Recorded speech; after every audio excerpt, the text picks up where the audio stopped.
할렐루야! 굿TV 세상을 보는 창, 오색 오감을 시청하시는 시청자 여러분, 저는 맘투맘 코리아 대표 이지연입니다. 오늘은 지난 시간에 이어 맘투맘 엄마의 마음 열기에 나오는 유산 물려주기라는 주제로 여러분을 만납니다. 부제로는 한 가족됨을 기억하고 기념하며 결속하기입니다.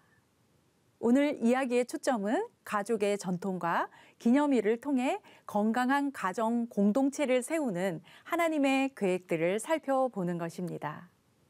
지난 시간에는 유산을 남기는 삶을 위해서는 엄마로서 무엇이 중요한지를 생각했습니다. 오늘은 지난 시간에 살펴본 내용들과 연결해서 우리 가정에서 어떤 전통과 기념을 가지고 건강한 가정 공동체의 정체성을 세워갈지 그 토대를 세우는 시간이 될 것입니다. 시청자 여러분은 가족이라는 끈끈한 정을 느끼며 가족 공동체의 정체성을 확인하게 되는 가장 의미 있는 날들은 언제이십니까? 아마도 추석이나 설 같은 명절이 아닐까 합니다.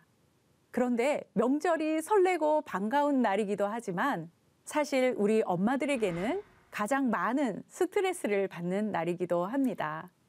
그래서 명절 증후군이라는 단어까지도 생겨났습니다. 사실 명절이나 기념일의 의미는 가족들이 모여서 우리 민족의 전통과 풍습을 기억하고 기념하면서 가족 간의 정을 나누는 시간인데 대체로는 가족 간의 긴장의 시간으로 경험되는 경우가 많아지고 있습니다. 맘투맘에서는 엄마들과 거룩한 수다를 할 때 어린 시절 우리 가정에는 어떤 가족의 전통이 있었는지 나누게 됩니다.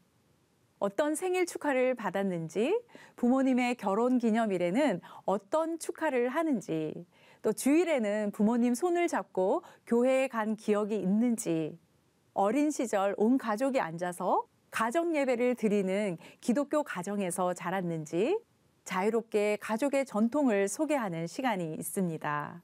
그리고 현재는 결혼하여 가정을 세우고 살면서 어떤 가족 전통을 세워가면서 살고 있는지를 이야기합니다. 시청자 여러분들도 생각해 보십시오. 나는 어린 시절 어떤 가족 전통을 경험했는지, 지금 나는 우리 가족들과 어떤 가족 전통을 세우며 살고 있는지 말입니다. 우리의 가정에는 왜 전통과 기념이 필요할까요? 신명기의 말씀을 보겠습니다. 오직 너는 스스로 삼가며 내 마음을 힘써 지키라. 그리하여 내가 눈으로 본 그 일을 잊어버리지 말라. 내가 생존하는 날 동안에 그 일들이 내 마음에서 떠나지 않도록 조심하라. 너는 그 일들을 내 아들들과 내 손자들에게 알게 하라. 아멘. 우리에게 전통과 기념이 필요한 이유는 전통과 기념은 우리에게 주신 하나님의 메시지이기 때문입니다. 신명기 말씀을 보면 이스라엘 백성들이 누구의 백성이며 어떻게 구원받았고 어떻게 부름을 받았는지 잊지 말라는 명령을 거듭하여 강조하고 계십니다. 그래서 전통과 기념은 부모에게 주어진 하나님의 소명입니다. 하나님은 우리를 향해 너희 자녀들에게 부지런히 가르치고 신앙의 유산을 물려주라고 하십니다. 신명기 말씀을 더 보실까요? 오늘 내게 명하는 이 말씀을 너는 마음에 새기고 내 자녀에게 부지런히 가르치며 집에 앉았을 때에든지 길을 갈 때에든지 누워 있을 때에든지 일어날 때에든지 이 말씀을 강론할 것이며 아멘. 이 말씀을 유진 피터슨의 메시지 성경으로 읽으면 이렇게 됩니다. 오늘 내가 여러분에게 전한 이 계명을 여러분 마음에 새기십시오. 이 계명이 여러분 마음에서 떠나지 않게 하고 여러분 자녀의 마음에서 떠나지 않게 하십시오. 집에 앉아 있을 때나 길을 걸을 때나 어디에 있든지 이 계명에 관해 이야기하십시오. 아침에 일어나는 순간부터 밤에 잠자리에 드는 순간까지 이 계명에 관해 이야기하십시오. 아멘. 아침에 일어나는 순간부터 밤에 잠자리에 드는 순간까지 하나님의 말씀에 대해 이야기하라고 하십니다. 우리는 지금까지 우리 자녀를 양육하면서 얼마나 이 말씀을 따라 적용해 보았을까요? 하나님은 우리 부모에게 이렇게 말씀하십니다. 부지런히 가르치고 이야기해 주어라. 그렇게 해서 하나님의 말씀이 내면에 심겨지도록 양육하라고 명령하셨습니다. 세 번째 이유는 전통과 기념이 가족을 위한 하나님의 계획이기 때문입니다. 전통과 기념을 통해 가족 안에 소속감을 형성하고 우리 자녀들이 하나님께 소속될 수 있도록 해야 하기 때문입니다. 그래서 하나님께서 우리와 가족을 위해 하신 일을 기념하는 것은 자녀들의 삶에 있어서 아주 중요한 영역입니다. 엄마 여러분, 또 아빠 여러분, 우리가 하나님이 하신 일을 기념하는 것은 가족을 위한 하나님의 계획이라는 것을 꼭 기억하시기 바랍니다. 이스라엘에는 유월절, 오순절, 칠칠절, 초막절, 또 속죄일 등과 같이 많은 절기들이 있습니다.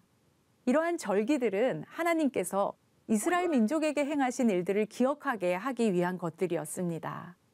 절기들은 자녀들이 가정 공동체의 일원으로서 부모 세대와 함께 하셨던 하나님을 만나는 통로가 되었습니다. 그럼 우리는 우리 가정 안에서 어떠한 가족 전통을 세우면 좋을까요? 가족의 전통은 가정마다 다양할 것입니다. 어떤 가족은 새해에 1월 1일이 되면 꼭 해맞이 여행을 가는 가족이 있습니다. 또 부모님의 결혼기념일에는 온 가족이 모여 가족 사진을 찍는 가정도 있습니다. 이런 노력들은 가족 관계의 우선순위를 두고 사랑으로 하나가 되는 가정을 위한 수고라고 할 수 있습니다. 그렇다면 믿음의 유산을 위한 전통은 어떻게 세울 수 있을까요? 어디에 우선순위를 두고 어떻게 목표를 세워야 할까요? 저는 그 첫 번째는 매주 드리는 주일 예배를 추천하고 싶습니다. 여러분의 가족은 가족 모두가 매 주일 예배를 잘 드리고 있나요? 아니면 드려야 한다는 부담감으로 억지로 참석하고 자녀들도 부모의 강요에 의해서 마지못해 참석하고 있지는 않은가요? 만약 그렇다면 그것은 하나님을 기쁘시게 하는 예배가 될 수 없습니다. 저는 유산을 남기는 삶을 이야기할 때 늘 떠오르는 글이 있습니다. 우리 엄마는 늘 일요일이면 교회에 갔다. 나도 늘 엄마를 따라 교회에 갔다. 그런데 우리 엄마는 늘 교회에서 졸다가 집으로 왔다. 우리 엄마는 왜 교회에 가는지 모르겠다. 예배를 드리고 집으로 돌아오는 길 차 안에서 우리는 어떤 이야기를 주고받으시나요? 목사님의 설교를 비판하고 찬양대의 찬양을 비판하고 누군가의 불친절에 대한 기분 나쁜 감정을 털어놓고 있지는 않으신가요? 어떤 아이가 이런 부모의 이야기를 듣더니 이렇게 이야기했습니다. 엄마, 아빠, 1,000원 내고 본 예배치고는 괜찮았어요. 어제 재미있게 본 영화는 비싼 돈 주고 본 거였잖아요. 자녀에게 예배를 가르치는 일은 정말 어디에서부터 시작되어야 할까요? 예배하는 부모의 뒷모습이 우리 자녀의 예배를 반영한다는 것을 꼭 기억하시기 바랍니다. 두 번째는 가족이 함께하는 예배와 경건의 시간입니다. 가족이 함께 규칙적으로 경건의 시간을 가지면서 예배를 드리는 것은 가정의 신앙 전통을 세우는 데 있어서 매우 중요한 일입니다. 가족이 함께 성경을 읽거나 쓰는 것도 좋은 신앙 교육이 되고 가족의 전통으로 만들어 갈 수 있다는 것을 참고하시기 바랍니다. 이 시간에 함께하고 있는 여러분, 제가 드리는 질문에 대답을 해보시기 바랍니다. 지난 한 주 동안 자녀와 함께 기도한 적이 몇 번인가요? 지난 한 주 동안 자녀와 함께 성경 말씀을 읽은 적이 몇 번인가요? 지난 한 주 동안 자녀와 함께 하나님과 신앙에 대하여 대화한 적은 몇 번인가요? 어떠하십니까? 이 질문은 미국 남침례신학교 기독교 교육과 교수인 티모시 폴 존스 교수가 자녀의 신앙의 책임이 부모에게 있다고 동의하는 부모를 대상으로 던진 질문이었습니다. 그런데 이 질문에 대한 결과는 아주 처참했습니다. 대부분의 가정에서는 이런 일이 일어나지 않았다는 것입니다. 머리로는 자녀의 신앙 교육의 책임이 부모에게 있다고는 하지만 실제로는 가정 안에서 구별된 신앙인의 삶을 살지 못했던 것입니다. 그렇다면 우리 한국 교회는 어떻겠습니까? 한국 교회도 다를 바 없는 결과를 보게 됩니다. 저희 교회에는 30살 넘은 아들과 30년 동안 가정 예배를 하루도 빠짐없이 드리고 있는 가정이 있습니다. 우리의 자녀가 30살이 넘었을 때 가정 예배의 자리를 지킬 수 있는 자녀가 얼마나 될까요? 이 가정의 비결은 어려서부터 시작했기 때문이라고 합니다. 그리고 가족 간의 대화가 단절되지 않았기 때문이라고 했습니다. 신앙 훈련은 어릴 때부터 지속적으로 훈련해야 한다는 것을 증명해 주는 이야기입니다. 그 다음에 볼 가족의 전통은 명절입니다. 믿음의 가정이 보내는 명절의 모습은 어떠해야 할까요? 우리의 명절 풍경은 어떠신가요? 단순히 먹고 즐기는 시간으로 보내시는가요? 아니면 가족의 신앙 유산을 기억하는 특별한 순서가 있으신가요? 추석이나 설 즈음에는 항상 교회에서 가정예배 순서지를 배부하고 있습니다. 명절을 지내는 동안에도 하나님께 예배하며 믿음의 가문을 이루어 가기를 기대하기 때문입니다. 그 다음에 고려할 전통은 특별한 기념일들입니다. 가족 구성원의 생일, 추도일, 또 결혼 기념일 등과 같은 날들이죠. 여러분은 자녀의 생일에 어떤 전통을 가지고 계신가요? 자녀의 생일에는 온 가족이 모여 기념을 하고 계시죠? 생일 축하 케이크를 사고 함께 기념하면서 예배하며 축복 기도를 하며 자녀를 향한 신앙의 기대를 표현하며 보내는 시간을 갖고 계시리라고 믿습니다. 이러한 전통을 통해 우리 자녀들은 가족에게 환영받고 사랑받는 것을 경험하며 하나님의 사랑을 더불어 느끼는 시간이 된다는 것을 기억하시면서 우리 자녀의 기념일들을 성공적으로 잘 기념해 주시기를 바랍니다. 그러면 기념은 언제 어떻게 할 수 있을까요? 먼저 기념을 하기 위해서는 시간을 따로 떼어 놓아야 합니다. 여러분에게 있어서 매일 하나님을 기억하기 위해 따로 떼어 놓는 시간은 언제인가요? 새벽 기도의 시간인가요? 아니면 큐티 시간인가요? 우리는 다양한 모양으로 주님과 교제하는 매일의 시간이 필요합니다. 때로는 식사 기도의 자리가 될 수도 있고 잠자리 기도 시간이 될 수도 있습니다. 침대에서 성경을 읽는 시간이 될 수도 있습니다. 또 특별한 필요가 있을 때, 생일이나 입시 등이 있을 때 함께 기도하는 것을 통해서도 하나님을 기억하는 시간이 될 수 있습니다. 그렇게 반복하다 보면 습관이 되어서 매일의 일상이 될 것입니다.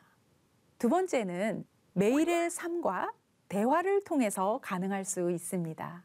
신명기 6장 5절부터 9절까지 읽어보겠습니다.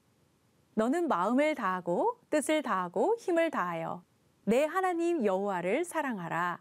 오늘 내가 내게 명하는 이 말씀을 너는 마음에 새기고 내 자녀에게 부지런히 가르치며 집에 앉아 있을 때에든지 길을 갈 때에든지 누워 있을 때에든지 일어날 때에든지 이 말씀을 강론할 것이며 너는 또 그것을 내 손목에 매어 기호를 삼으며 내 미간에 붙여 표로 삼고 또 내 집 문설주와 바깥 문에 기록할지니라.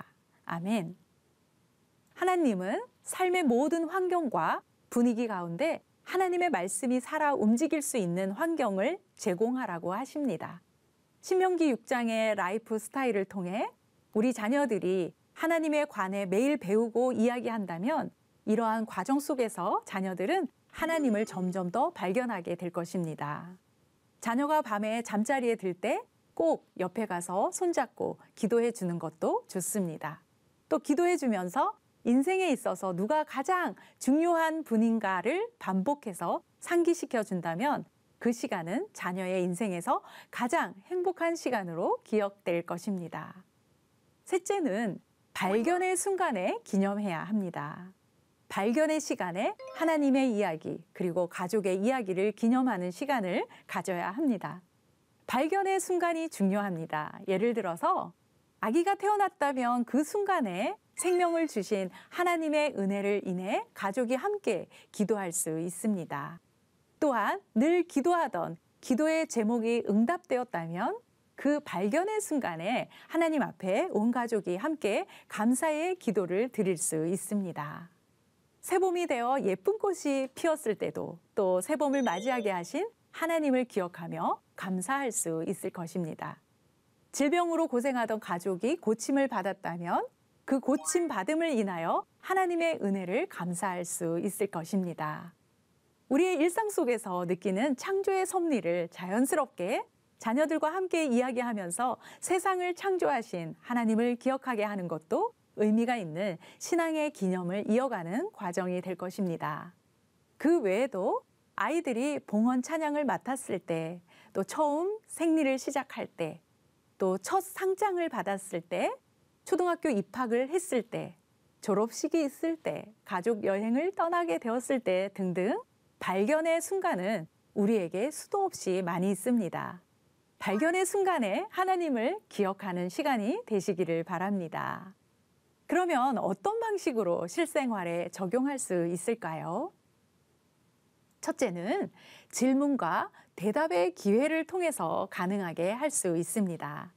신명기 말씀을 보실까요?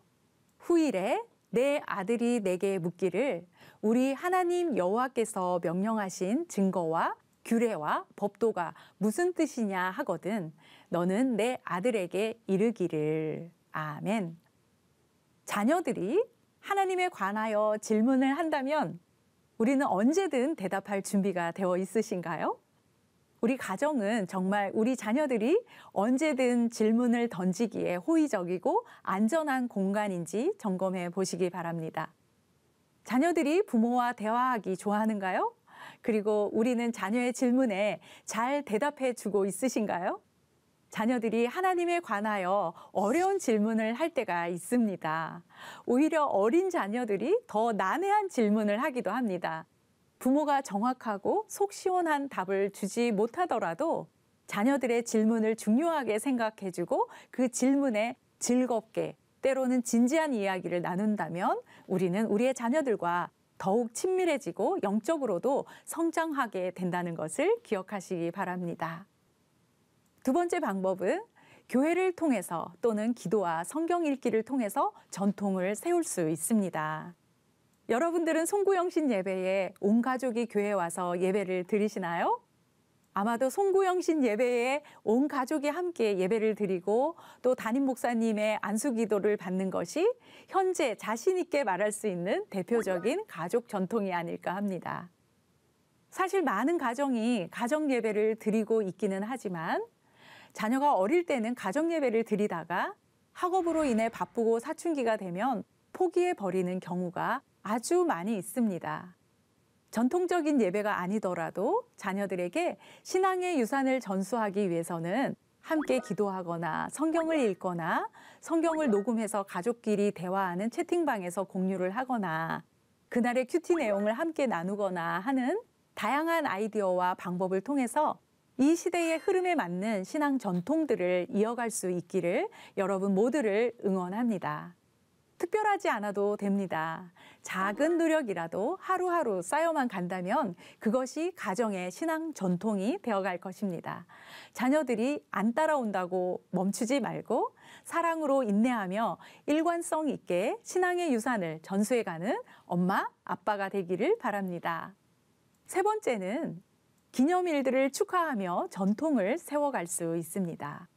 우리 삶에는 여러 가지 기념일들이 있습니다. 추수감사절, 성탄절, 부활절, 국경일, 또 가족휴가, 생일, 가족의 밤, 성년의 날 등이 있습니다. 이런 날들 중에 우리 가족이 함께 모여 기념하는 날은 어떤 날인가요? 그리고 기념일을 함께 즐겁게 보내는 동안 우리가 초점을 맞춰야 할 것은 무엇일까요? 그것은 바로 그날의 진정한 의미입니다. 성탄절의 의미, 추수감사절의 의미, 생일 축하의 의미를 바르게 찾아야 합니다. 파티 자체보다는 그날의 의미에 초점을 맞추어야 합니다. 우리가 즐기는 기념일 안에 우리 하나님이 계시는가요? 그것이 중요합니다. 기념일을 통해서 하나님을 밀접하게 경험하는 날이 되게 하는 것이 중요합니다. 가족은 하나님이 주신 최고의 선물이지만 이 급변하는 세상 속에서 언제부턴가 가족의 소중함이 점점 무의미해지고 있습니다. 가족이 함께 밥을 먹는 일도 점점 힘들어지고 있습니다. 명절에는 오히려 여행을 가는 것이 가장 큰 기쁨이 되었습니다. 기념일을 챙기고 함께 예배하는 것은 명절과 추도식만 하는 경우가 많아졌습니다. 이제는 아이들이 바쁘다 보니 명절조차도 어른들만 모이는 것이 당연한 시대가 되고 있습니다. 그래서 신앙의 위기는 이미 낯선 단어가 아닙니다. 그러나 여러분, 여기에서 포기하지 마시기 바랍니다. 우리 삶에서 만나는 다양한 기념일들을 통해서 신앙의 유산을 전수하는 의미 있는 기회를 소유하시기를 바랍니다. 기념일들을 통해서 우리 하나님이 엄마, 아빠를 위해, 우리 가족을 위해, 우리 나라를 위해, 우리 교회를 위해 어떻게 하셨는지를 서로 나누며 기념하는 그런 믿음의 복된 가정이 되기를 바랍니다. 이제 좀 더 나아가서 생존의 관심에서 떠나 생애 기념으로 전환하는 방법에 대해서 생각해 보겠습니다. 첫째는 전통을 이어가고 기념하는 일이 부모와 자녀 모두에게 재미있어야 합니다. 부모는 물론 자녀들의 연령에 맞게 모두가 즐겁게 참여할 수 있도록 준비해야 합니다. 가족의 공동체성을 갖는다는 목표와 가족이 함께 보내는 시간이 중요하다는 의미에 대해 서로 이야기하면서 가족의 의견을 모아 즐겁게 진행하는 것이 필요합니다. 절대로 기념하는 시간에 훈육을 하거나 평소에 바빠서 하지 못했던 심각한 대화를 하는 시간으로 변질시켜서는 안 됩니다. 재미있게 진행할 수 있는 아이디어는 어떤 것들이 있을까요? 게임을 준비하거나 거실에 텐트를 치거나 아니면 집을 떠나서 야외나 다른 장소로 이동해서 진행할 수도 있을 것입니다. 두 번째는 과거의 악몽을 되살리지 말아야 합니다. 예를 들면 과거에 즐겁지 않았던 명절의 기억이나 가족의 상처들을 자꾸 리플레이하지 말라는 것입니다. 과거에 매이다 보면 행복한 기념과 전통을 세우는 것이 불가능할 수 있기 때문입니다. 그리고 우선순위를 바로 세워야 합니다. 우선순위는 무엇일까요? 기념일을 위한 기념일이 되게 하는 것이 아니라 가족의 추억이 중요합니다. 다른 사람들에게 잘 보이려고 하는 완벽주의가 아닌 가족이 기억할 만한 의미 있는 추억이 더 중요하다는 것입니다. 그리고 원을 크게 그리시기 바랍니다. 이 말은 가족의 기념일에 초대할 다른 사람들이 더 있는지 살피고 그들도 함께 포함시키라는 것입니다. 양가의 할머니, 할아버지, 사촌들, 또 더 넓게는 양로원이나 노숙자를 방문해서 섬기는 일들도 이 큰 원에 들어가는 것들입니다. 그날의 주인공에 따라 초대하는 사람들이 달라질 수도 있습니다. 기쁨은 나누면 배가 된다는 사실을 기억하십시오. 그 다음은 하나님께로 방향을 잡아야 합니다. 재미만을 추구하면 의미가 없어질 때가 있습니다. 순서 마지막에 기도를 한다고 해서 그 시간이 기독교적으로 의미 있는 시간이라고 할 수 있을까요? 그렇지 않습니다. 모든 전통과 기념은 하나님 안에서 진행이 되어야 합니다. 이제 마무리하겠습니다. 믿음 안에서 전통을 세워가는 것은 쉬운 일이 아닙니다. 그러나 가족의 전통과 기념은 자녀들이 가족에 대한 소중하고 즐거운 추억을 갖게 하는 유용한 하나님의 사역이기에 소홀히 할 수 없는 일입니다. 가족이 함께하는 이 모든 경험들은 우리 자녀들의 정체성은 물론이고 성품까지도 영향을 받습니다. 그래서 우리가 전통을 세우고 기념하는 모든 과정을 통해서 지속적으로 하나님이 누구신지, 하나님이 우리 가족을 위해서 무엇을 하셨는지를 상기시키는 것은 아주 중요한 의미가 있습니다. 그것은 바로 하나님이 인생을 살아가는 우리 자녀들이 소유할 가장 강력한 힘의 근원이 되기 때문입니다. 가족의 전통과 기념일을 통해 건강한 가정 공동체를 세워가실 여러분 모두를 축복합니다. 하나님의 말씀으로 세상을 이해하고 바라보는 마음의 창이 여러분 안에 열리기를 소망하며 이 시간 마치겠습니다. 감사합니다.